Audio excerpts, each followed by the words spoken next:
The mother-in-law said, "The labor pains have started, and it usually takes about 10 hours. So the baby will be born before noon, right? Don't be so weak, you housemaid. Stop being lazy and prepare the meal." Overwhelmed by the mother-in-law's abusive words and the intense pain of labor, I collapsed to my knees. My name is Emily, and I am 32 years old. My husband John is 34 years old. It was a commonplace office romance. Currently, I am on parental leave and working as a full-time housewife. We were blessed with a baby after a year of marriage. "Let's build our own home now that we're having a child," my husband and I agreed. And we built our dream home. In our newly built home, filled with the scent of fresh wood, I was overwhelmed with joy and anticipation, thinking, I've started a family. In this house, I will wait for a new life, a new family. However, I had no idea that this home would become the stage for an unbelievable showdown. On the day we moved into our completed home, my in-laws came to help, or so they said. Indeed, they helped, but as soon as my father-in-law stepped out, my mother-in-law demanded, "Give me a duplicate key to your house." Yeah. Even if she is my mother-in-law, why would I need to give her the keys to her house? When I was about to refuse, my husband said, "That's fine. I'm going out to shop for food, so I'll get a duplicate key made." Yeah. Both parent and child, what an absurdity. Is my sense of values wrong? Confused, I looked at my husband, who said, "A lively house is better, right? I want a home where people gather. You're pregnant, and you'd want support, wouldn't you?" I was dumbfounded and speechless at his words. My bad feeling came true. Every morning at 9 o'clock, my mother-in-law would come to our house, bringing her laundry. "Doing laundry for 2 or 4 people is the same," she would say, handing me the basket full of laundry with a broad smile. And while I was doing laundry, she would nag, "Isn't breakfast ready yet?" Trying to contain my irritation, I asked, "Didn't you eat at home?" To which she replied, "I fed my husband. He has early work in the morning. But I have time, so I decided to have breakfast here, breakfast at my place." Our usual breakfast is just coffee and toast for my early rising husband and melon bread for me. But when my mother-in-law visits, I have to add salad and soup to the menu. She arrogantly named it Special Morning and made it a routine to eat it every weekday morning. She would also have lunch, and for dinner, she would apply the same logic as the laundry, smiling as she packed half of the food I made into containers to take home. One day, after living like this for about 3 months, I've always been the one cooking. "Could you please help with dinner preparation once in a while?" I tried asking. Then she snapped, "You're ordering your husband's mother around. You have no respect for your elders. I was trained the same way by my mother-in-law. I don't need a cheeky daughter-in-law who talks back. Just do what you're supposed to do, quickly." I was so taken aback, I couldn't respond. Come to think of it, my mother-in-law has only ever referred to me as you or this person. While ignoring her scolding, I vaguely thought about this. "Hey, about your mother." Frustrated with my mother-in-law's behavior, I tried talking to my husband. But he was of no help, saying, "There's a saying. Old age and treachery will always beat youth and exuberance. Whatever mother says is right, that's common sense in society." And so, I continued living this way until my final month of pregnancy. One day, my labor pains finally started. They began in the middle of the night, and with the pain coming at regular intervals, it was naturally impossible for me to do any housework. Amidst this, my mother-in-law entered our house without ringing the bell, using her duplicate key. She stomped her feet loudly, marching straight into the living room. "What? You haven't prepared the meal yet? You're so slow. Hurry up and do it." As usual, my mother-in-law yelled at me, full of arrogance. Normally, I would at least greet her reluctantly with a hello, but at that moment, the labor pains were so intense that even her yelling seemed distant. My sweat dripped onto the floor. "Sorry, I need to go to the hospital." I am having labor pains. My voice was intermittent, matching the waves of pain. Labor pains usually last about 10 hours before the baby is born. It's not time to go to the hospital yet. Don't be such a wimp, housemaid. Isn't breakfast ready yet? I couldn't respond to her angry shouts and writhed in pain. Help, dear. My vision blurred, and my consciousness started to fade. I clung to my husband's knee, who was reading the newspaper nearby. However, my husband closed the newspaper, lightly brushed my hand away, and said, "If Mom says it takes time from labor pains to birth, then it must be true. She's given birth to 3 children after all. It's already past 9 o'clock. Isn't breakfast ready yet?" At that moment, I couldn't bear it any longer and screamed. My water broke, and I was somehow taken to the hospital in an ambulance and received treatment. It's a healthy baby boy. After giving birth, while I was dazed in the hospital room, a nurse spoke to me kindly. "You should have called the hospital when the labor pains were 5 minutes apart. You endured too much." I asked my mother-in-law and my husband to take me to the hospital, but they said it was still too early.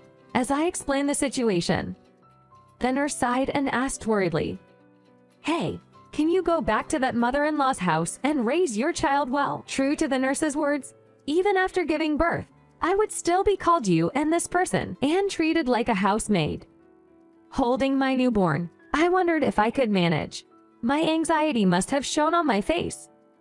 The nurse comforted me, saying, "You're becoming a mother now.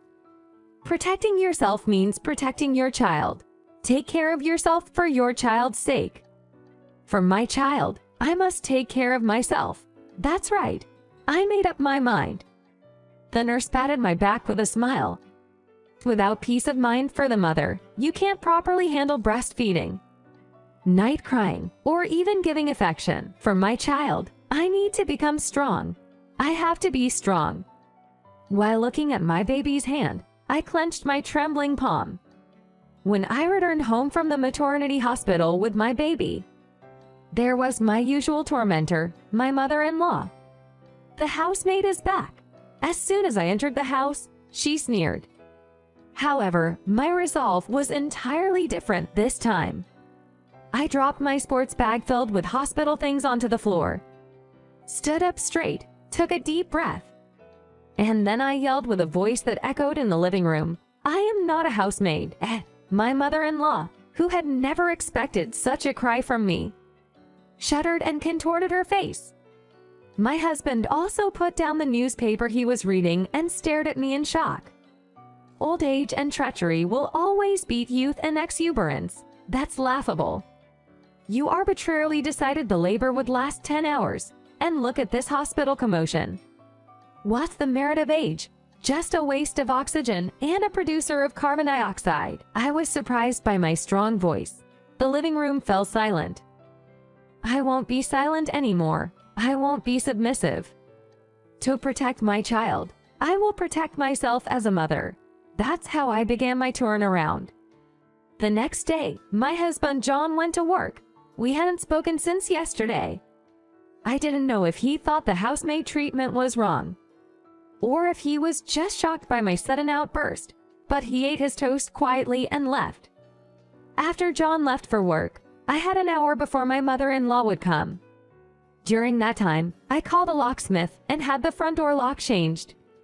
Now my mother-in-law couldn't enter with her old key. At 9 a.m., as expected, there was the sound of someone trying to open the front door with a lot of noise. The doorbell rang incessantly, followed by loud banging and my mother-in-law's voice yelling, "What's going on? Why won't you open the door? Stop this nonsense. Are you playing games?" Her voice continued. Without hesitation, I dialed 110 on my smartphone. It's an unlawful entry. Soon, a patrol car arrived in response to the silent alarm. My mother-in-law's shouting ceased, and it seemed like she was being questioned. When the police asked me what happened, I feigned ignorance. Before I knew it, they had taken my mother-in-law away. I returned to the living room, had some tea, and then breastfed my baby when he cried. The baby's skin was so soft and cute. I couldn't bear the thought of this little life being tainted by my mother-in-law. I had every right to get angry. Then, past 8 p.m., again, there was the sound of someone trying to open the front door. The doorbell rang incessantly. The ringing was followed by a call from my husband John on my smartphone. "What's going on? I couldn't stand your mother anymore. So I changed the locks and banned her from entering," I replied calmly. "Huh? Didn't I say I wanted a home where people gather?" he blustered.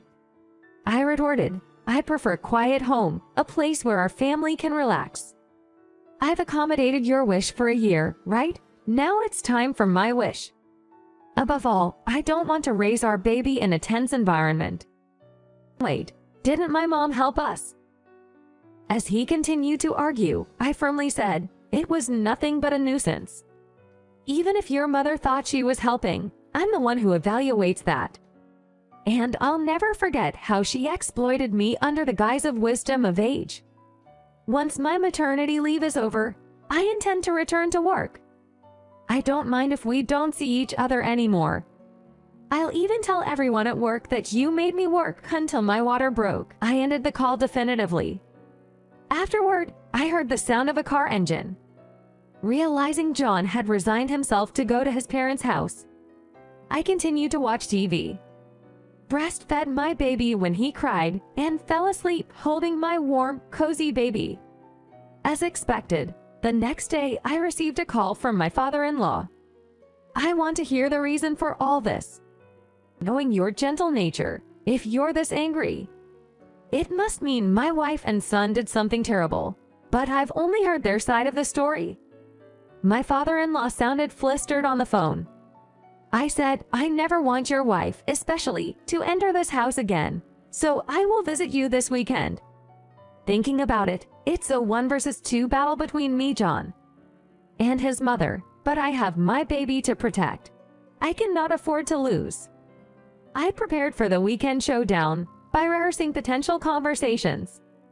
So I went to my in-laws' house with my baby. "Oh, how cute," said my mother-in-law as she reached out to touch the baby. I quickly brushed her hand away. "Don't touch him, you," after sending me to the hospital in an ambulance. Surprised by my use of "you," my mother-in-law blinked and stammered, "Eh? These are the very words you've always used with me. Don't get flustered just because you're on the receiving end now," I returned her tone with equal roughness. An ambulance. Hearing it for the first time, my father-in-law looked confused. See, she hadn't told him.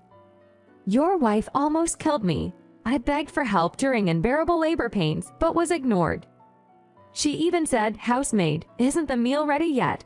In the end, my water broke right there, and I was taken away in an ambulance," I said directly to my father-in-law. "What?" He was wide-eyed with surprise. "This is the proof." I slammed the emergency transport certificate on the table. A certificate with the fire chief's seal is given to those transported by ambulance. I had saved it for this day. My counterattack was far from over. First of all, since the day we moved into our new home, your wife. I laid everything bare to my father-in-law. How she came over every morning for the so-called special morning, expecting breakfast. How she brought her laundry for me to wash. She had me make all the dinners and take them home in containers. All this, right up until my water broke. I had no idea. I leave early for work every morning. He looked utterly dejected. But I suspected I might be eating the meals you cooked. The taste changed suddenly. I knew it. But I believed her when she said she was trying new recipes. In a marriage, the worst thing is lies. He spoke in a strained voice. Though my father-in-law was unaware, he was still complicit as her husband. "But your wife said I was also bullied by my mother-in-law." "So you ignored your wife being bullied by her mother-in-law, just like my husband does, right?" I accused my father-in-law. "What?" He seemed shocked by my story, briefly reeling back. "My mother was already in heaven when we got married. It was my turn to be surprised." "What?" "Everything my mother-in-law said was a lie. So, you were deceived by lies, and I was victimized by them, right? I asked, seeking confirmation. My father-in-law looked down, his face filled with regret. Yes, it seems so. I decided to deliver the final ultimatum to my mother-in-law. Is it acceptable for you to barge into your son and daughter-in-law's home? Treat me as a housemaid under the guise of being a mother-in-law. I can't raise my child in such a heartless environment. Hey, are you listening? I'm talking to you, the liar and manipulator. I had forgotten to address her as mother-in-law, like she did to me. Calling her this woman or you was sufficient. Then my father-in-law said, my wife's lies are inexcusable.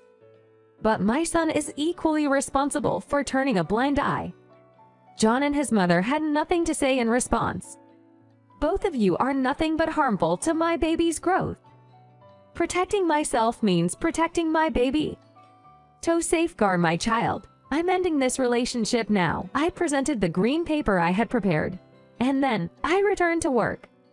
When I resumed my job, I had thought of exposing the terrible treatment by my ex-husband John and ex-mother-in-law. But by the time I came back, John had already left the company. Probably he was afraid of being the subject of gossip. Moreover, my mother-in-law was divorced by my father-in-law. His sense of justice was deeply stirred by the continuous lies his wife told him and the bullying she inflicted on me. My ex-mother-in-law was told by my father-in-law, never show your face to me again, and she moved far away. And so, peace returned to our lives. Occasionally, my father-in-law would visit and beam with joy at the sight of his grandson. He's adorable, so tiny. When he brandished a toy as a gift, my son laughed joyfully. I want to protect this small, precious smile. May he grow up healthy, strong, and resilient. I named my son Hierarchy, inspired by a tree known for its vitality and flexibility, a symbol of a strong and supple life.